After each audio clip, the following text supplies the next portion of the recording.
അതിന്റെ ഒരു അപകടം കൂടിയുണ്ട്. ഒരു പാട്ട് ഒരു വാക്കിലേക്ക് ഒതുങ്ങി പോവുക എന്ന് പറയുന്ന ഒരു വലിയൊരു ശരിയാ. അപകടം അതിൽ കൂടി ബാക്കിയുള്ള വരികളൊന്നും ഒന്നും ശ്രദ്ധിക്കില്ല. ശ്രദ്ധിക്കപ്പെടുന്നില്ല. ഇല്ല.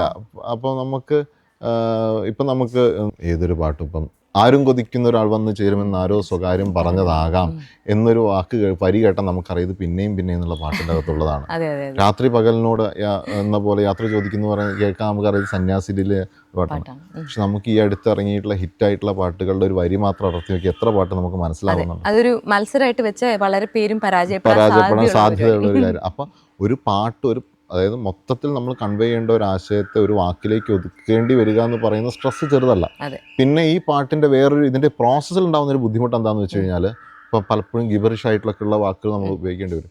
ഇത് നമ്മൾ പാട്ടായിട്ട് കേൾക്കുമ്പോൾ നമുക്ക് ഇപ്പം അസലി ഫിസിലി രസമണി നമ്മൾ തമിഴിൽ കേൾക്കുമ്പോൾ നമുക്ക് ഭയങ്കര ഇഷ്ടമാണ്. അതെ അതെ അതെ. പക്ഷേ നിങ്ങൾ ആദ്യമായിട്ട് കേൾക്കുന്ന ഒരു വാക്കായിട്ട് ഇതൊന്ന് ആലോചിച്ച് നോക്കും, എന്താ ഇത് ഇതൊന്നും വെച്ച് പാട്ട് തുടങ്ങാൻ പറ്റില്ല എന്ന് പറയും.